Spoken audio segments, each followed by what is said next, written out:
حابیل نے قابیل سے کہا کہ اللہ تعالیٰ اس کی قربانی قبول کرتا ہے جو پرہیزگار ہوتا ہے۔ حضرت آدم علیہ السلام کو دونوں بھائیوں کی قربانیوں کے بارے میں فکر رہتی تھی۔ وہ چاہتے تھے کہ حابیل کی قربانی تو قبول ہو لیکن قابیل کی قبول نہ ہو۔ اس پر قابیل نے حضرت آدم علیہ السلام سے کہا کہ حابیل کی قربانی آپ کی دعا کی وجہ سے قبول ہوئی ہے، لیکن میرے لیے آپ نے دعا نہیں کی۔ پھر اس کے بعد اس نے اپنے بھائی حابیل کو دھمکیاں دینا شروع کر دی۔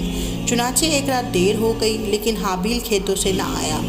حضرت آدم علیہ السلام نے بڑے بھائی قابیل کو بھیجا کہ دیر کرنے کی وجہ معلوم کرے۔ وہ گیا تو حابیل وہاں موجود تھا۔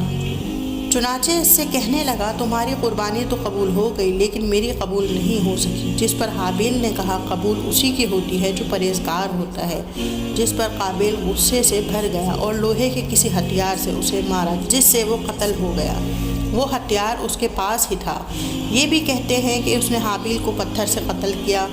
وہ سویا ہوا تھا تو اس کے سر پر دے مارا جس سے اس کا سر کچل گیا۔ قرآن کریم میں یہ قول حابیل کا ہے، یہ اس نے قابیل سے اس وقت کہا تھا جب اس نے اسے قتل کی دھمکی دی تھی۔ اس میں اس نے بہترین خلق کا مظاہرہ کیا تھا۔ یہ خوف خدا کی بنا پر تھا اور دل سے ڈرنے کا اظہار تھا۔ وہ نیک دلی دکھا رہا تھا، جو کچھ اس کے بھائی نے اس کے بارے میں سوچ رکھا ہے اس کے مقابلے میں ایسا نہ ہو۔ حضرت عبداللہ بن مسعود رضی اللہ تعالیٰ عنہ سے مروی ہے کہ نبی کریم صلی اللہ علیہ وسلم نے فرمایا کہ جب بھی کوئی شخص ظلماً قتل ہوتا ہے تو اس کا سارا گناہ حضرت آدم علیہ السلام کے بیٹے قابیل کے ذمے ہوتا ہے، کیونکہ قتل کی بنیاد سب سے پہلے اسی نے ڈالی تھی۔ دمشق کے شمال میں قاسیون نامی ایک جنگل ہے جسے خونی جنگل بھی کہا جاتا ہے۔ اس جنگل میں ہی قابیل نے اپنے بھائی حابیل کو قتل کیا تھا۔ حضرت آدم علیہ السلام کو اپنے بیٹے کی وفات کا سخت صدمہ پہنچا۔ انہوں نے اس کی یاد میں شعر بھی کہے۔ شہر بدل گئے، اس میں رہنے والے بھی بدل گئے، پوری طرح زمین غبار آلود ہو گئی، ہر شے کا ذائقہ تبدیل ہو گیا، رنگ بدل گئے اور خوبرو چہروں کی رونق ختم ہو گئی۔ حابیل کو جلد ہی اپنے بھائی کے قتل کی سزا مل گئی۔ جس دن اس نے اپنے بھائی حابیل کو قتل کیا اس کی پنڈلی اس کی ران سے مل گئی تھی۔ سورج کا رخ جس سمت ہوتا اس کا چہرہ بھی اسی سمت ہو جاتا۔ اسے والدین کی نافرمانی اور بھائی سے حسد کی سزا ملی۔ نبی کریم صلی اللہ علیہ وسلم کا فرمان ہے کہ سرکشی اور قطع رحمی کے علاوہ کوئی گناہ ایسا نہیں جس کی سزا بلا تاخیر دنیا میں دے دی جاتی ہے اور آخرت میں بھی گناہگار کے لیے عذاب کو جمع کیا جاتا ہے۔ حضرت آدم علیہ السلام کے 240 بچے ہوئے جو تمام کے تمام حضرت حوا علیہ السلام سے پیدا ہوئے۔ یہ تمام بچے جڑوا تھے۔ حضرت حوا علیہ السلام 120 مرتبہ حاملہ ہوئیں اور 240 بچے پیدا ہوئے۔ سب سے بڑا لڑکا قابیل اور لڑکی اقلیمہ تھی۔ سب سے آخری لڑکا عبد المغیث اور لڑکی امات المغیث تھی۔ پھر یہ بچے زمین میں دور دراز پھیل گئے اور تعداد میں بڑھتے چلے گئے۔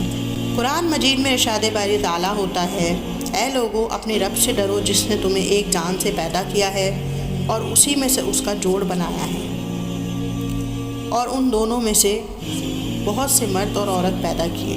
مورخین لکھتے ہیں کہ حضرت آدم علیہ السلام نے اپنے وصال سے قبل اپنی اولاد اور پھر ان کی اولاد میں سے 4 لاکھ افراد دیکھے۔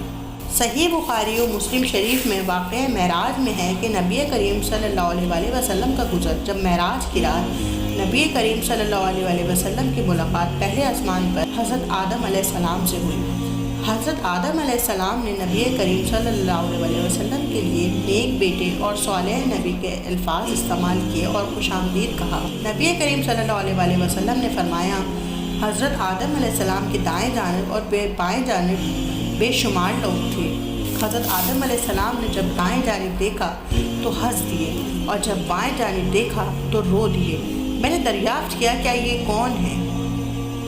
حضرت جبرائیل علیہ السلام نے کہا، یہ حضرت آدم علیہ السلام ہیں اور یہ لوگ ان کی اولاد ہیں، دائیں جانب والے جنتی اور بائیں جانب والے جہنمی ہیں۔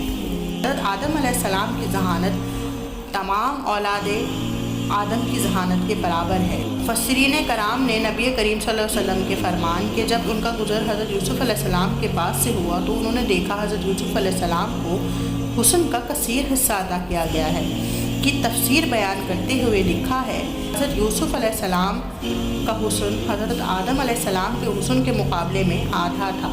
یہ بات صحیح بھی ہے کیونکہ اللہ تعالیٰ نے حضرت آدم علیہ السلام کو اپنے دست قدرت سے پیدا کیا اور ان میں روح پھونکی۔ پھر حضرت آدم علیہ السلام ساری مخلوق سے زیادہ خوبصورت کیوں نہ ہو۔ اللہ تعالیٰ نے حابیل کے قتل کے بعد حضرت آدم علیہ السلام اور حضرت حوا علیہ السلام کو نیک اور صالح بیٹا عطا فرمایا جس کا نام انہوں نے شیش علیہ السلام رکھا۔ تمام اولاد آدم علیہ السلام کا سلسلہ نسب حضرت شیش علیہ السلام سے جا ملتا ہے کیونکہ حضرت آدم علیہ السلام کی دیگر اولاد کی نسل معدوم ہو گئی تھی۔ ایک روایت کے مطابق آدم علیہ السلام کو مکہ مکرمہ کے نزدیک جبل ابو قبیس کے نزدیک دفن کیا گیا۔ حضرت آدم علیہ السلام کی عمر مبارک 930 سال تھی۔ جس وقت حضرت آدم علیہ السلام کا وصال ہوا اس وقت ساری مخلوق 7 دن تک گریہ زاری کرتی رہی۔ حضرت آدم علیہ السلام کے وصال کے بعد حضرت شیش علیہ السلام نے سارے امور کی نگہبانی شروع کر دی۔ حضرت شیش علیہ السلام بھی نبی اللہ تھے۔ حدیث میں ہے کہ حضرت شیش علیہ السلام پر 50 صحیفے نازل ہوئے تھے۔ تو جی ناظرین، یہ تھی آدم علیہ السلام کی زندگی کے پیدائش سے لے کے ان کے وصال تک کے واقعات۔ تو آپ اپنی رائے سے ضرور آگاہ کیجیے گا آپ کو کیسے لگا، اور اسی دوران اگر آپ نے میرے چینل کو سبسکرائب نہیں کیا ہے تو اسلامک انفو آفیشیل کو سبسکرائب کر لیجئے اور لائک کا بٹن بھی دبا دیجئے۔ اللہ تعالی ہم سب کو اپنے حفظ و امان میں رکھے۔ اللہ حافظ۔